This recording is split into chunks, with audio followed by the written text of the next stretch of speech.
A quick check-in on the countdown clock. We're coming up to T-minus 8 minutes to launch. Electron went vertical on the pad roughly 4 hours before now. Liquid oxygen and kerosene, the propellant and oxidizer we use for our Rutherford engines, have now been loaded on Electron.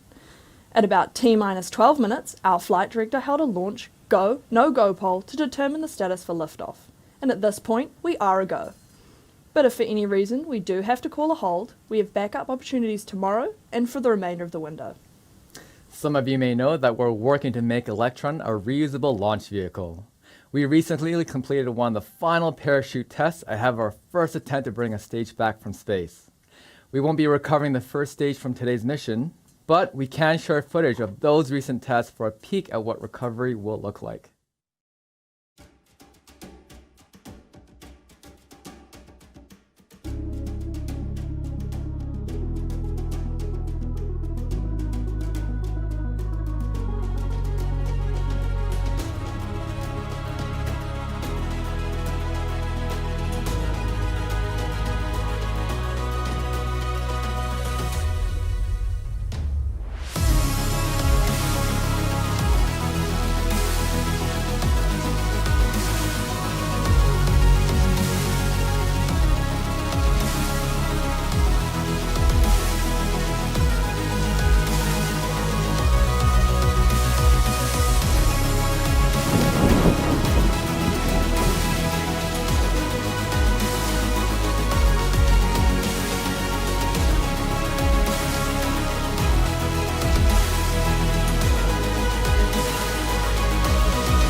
We cannot wait to do this in our real mission.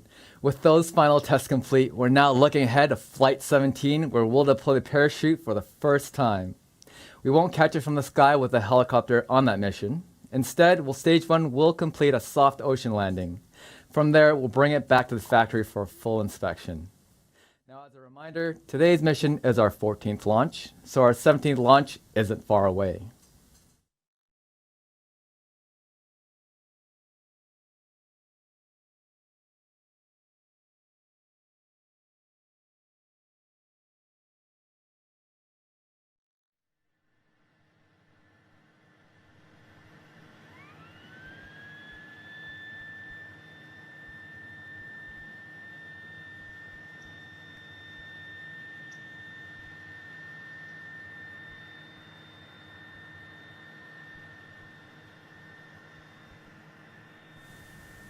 The eagle-eyed among you would have spotted our second launch pad being built at Launch Complex 1, just to the right of camera view on your screen. This second pad at LC1 marks our third in total, joining the existing pad at LC1 and our pad at LC2 in Virginia. Having multiple pads enables us to launch rapidly within days or even hours. This represents a truly responsive space capability for small satellite operators. The next major construction milestone for LC-1B is the arrival of the pad's strongback and launch mount in the coming weeks. In the final minutes of the countdown, the teams have conducted their final checks. These include things like terminal checks of the launch pad at Launch Complex 1, including hydraulic and igniter pressure checks and the retraction of the strongback. The avionics team has also completed its final checks before Electron's automated flight termination system is enabled for flight. Now, the flight termination systems are a vital part of launch operations. Most launch providers use a ground-based system that involves a person making the decision to terminate a mission if it strays off path. But Rocket Lab is one of the very few US launch companies to fly with an autonomous system. Now we're in the final minutes before launch, and soon Electron's flight computer will enter the launch auto sequence. These are the final steps leading up to ignition of the 9 Rutherford engines for liftoff. We're going to hand you over now to listen in on mission control, and we'll be back checking with you shortly after liftoff. Flags on your critical LCCs.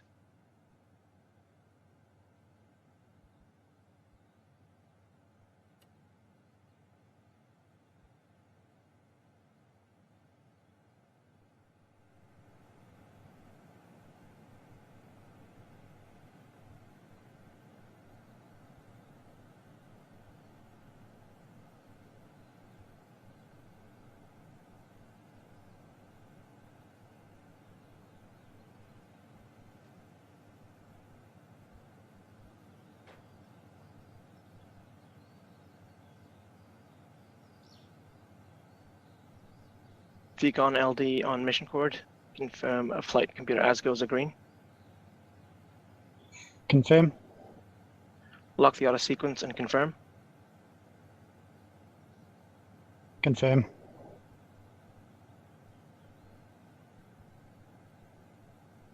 All stations were go for auto sequence start at T-minus 2 minutes. LDs go for launch.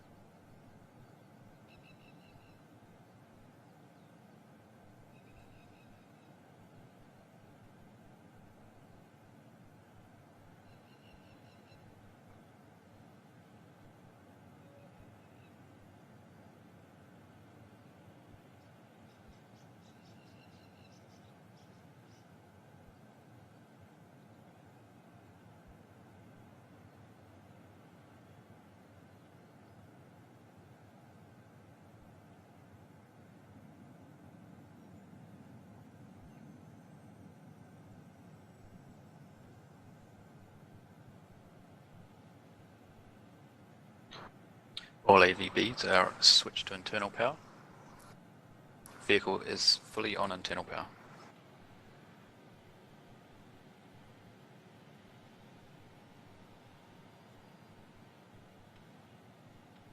Launch load is complete. System is in recirculation.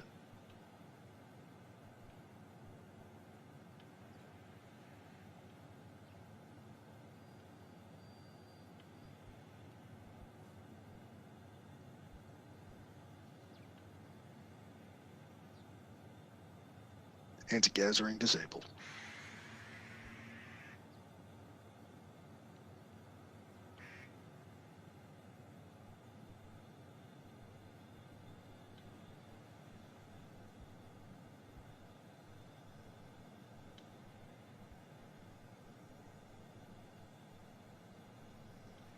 Stage 1 and Stage 2 are pressed.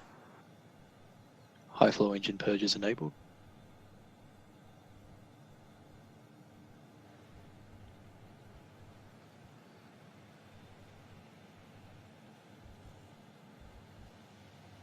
Deluge is activated.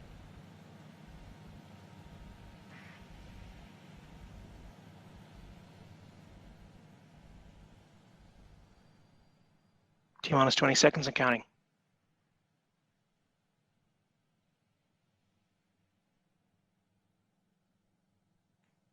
10, 9, 8, 7, 6, 5, 4, 3, 2, 1. Lift off.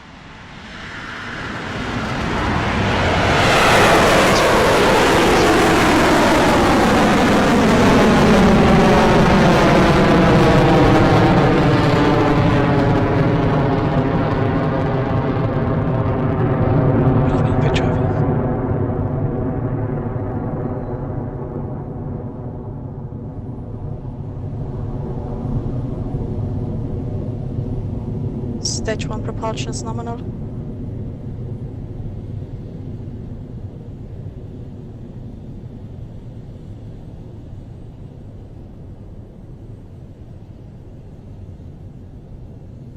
As you can see on your screen, we've had a successful liftoff of our 14th Electron launch from Pad A at Launch Complex 1. One of the first launch milestones we'll come up against is Max Q, or Maximum Aerodynamic Pressure. What this basically means is this will be the point where Electron will undergo the maximum mechanical stress during launch.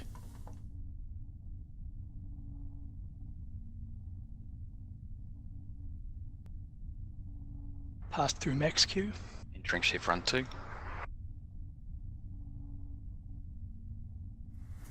An Electron has Entering successfully shift cleared run Max Q.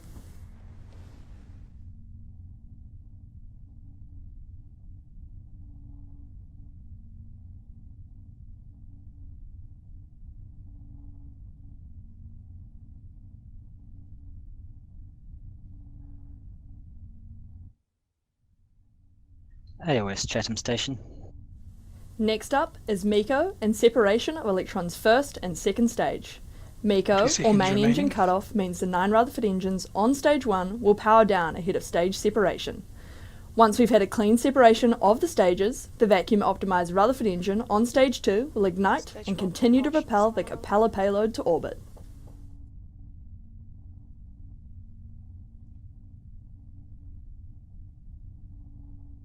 Speed is 2 kilometers per second, altitude is 53 kilometers.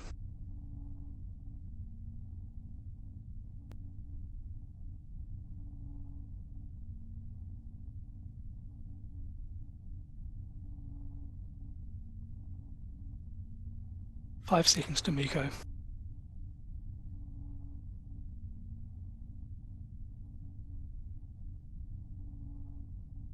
Separation. Stage 2 ignition.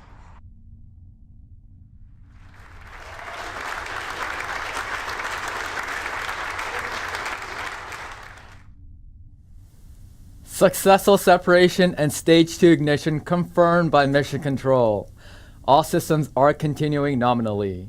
At T+3 minutes, we're just seconds away from Electron's fairing separating to make way for payload deployment.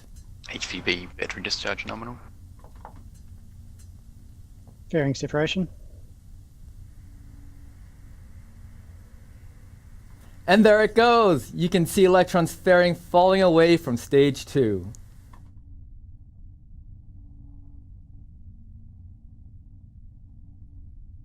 Guidance is nominal. Stage 2 propulsion is nominal.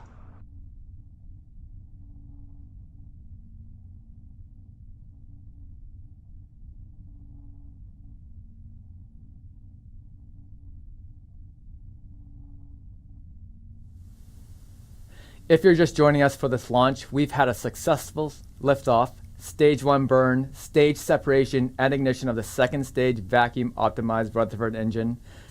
Velocity is currently 10,000 kilometers, and altitude is 152 kilometers an hour. As we approach battery hot swap in approximately 2 minutes.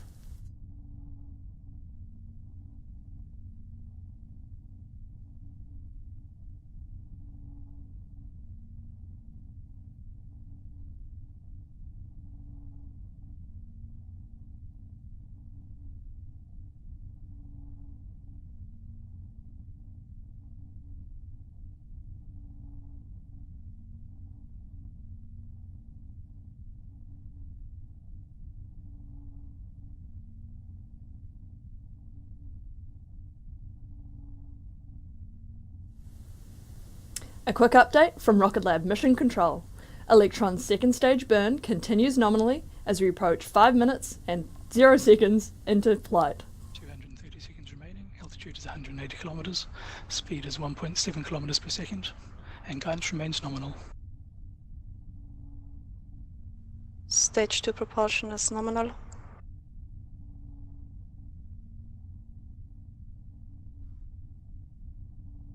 HVB battery discharge holding nominal.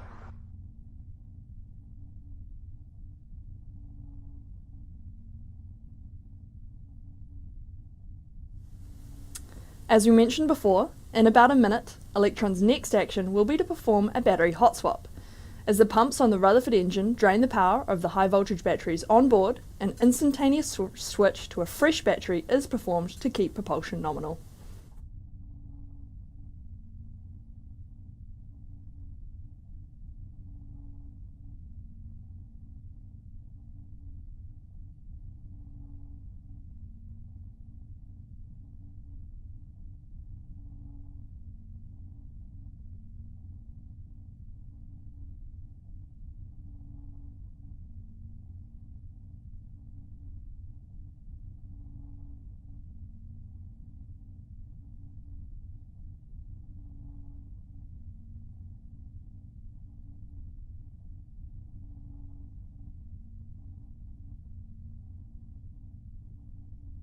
Hot swap successful.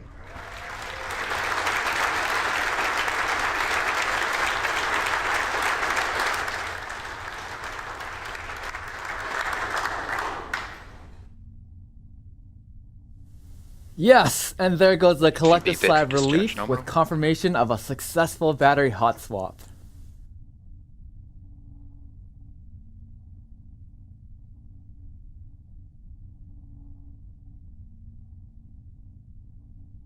Stage 2 propulsion is holding nominal. 100 seconds remaining. AFTS has saved.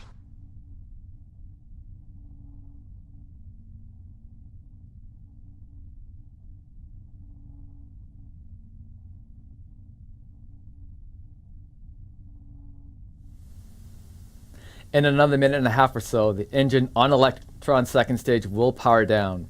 Shutting off the engine at this point will slow down the vehicle slightly before final stage separation.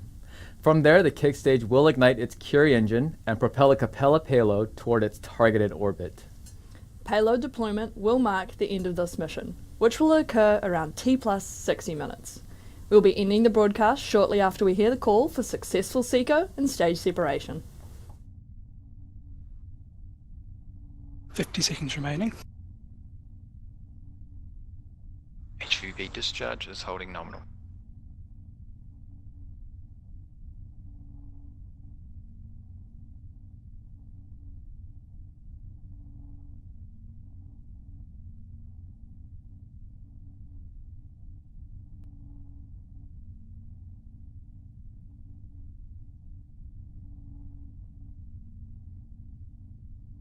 Twenty seconds remaining. Guidance is nominal.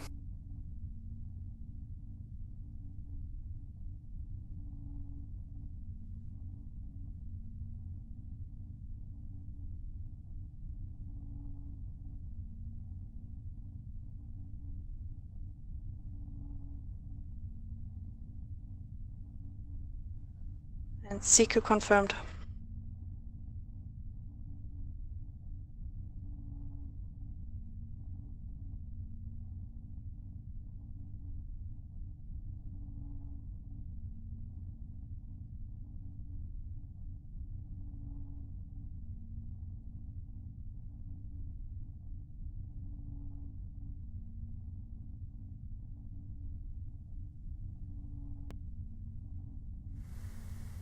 And as you just heard from the team in Mission Control, the engine on Electron's second stage has shut down and the kick stage has separated. The kick stage is now on its way towards payload deployment. We'll share the news of mission success on Rocket Lab's Twitter and Facebook pages, so keep an eye out for confirmation there. Before we close out, a big thank you to our mission partner, Capella Space, for joining us on our return to flight mission. And thank you for being with us for our 14th Electron launch. I'm Ariana Ryan. And I'm Dominic Vu. This is Rocket Lab Mission Control, signing off.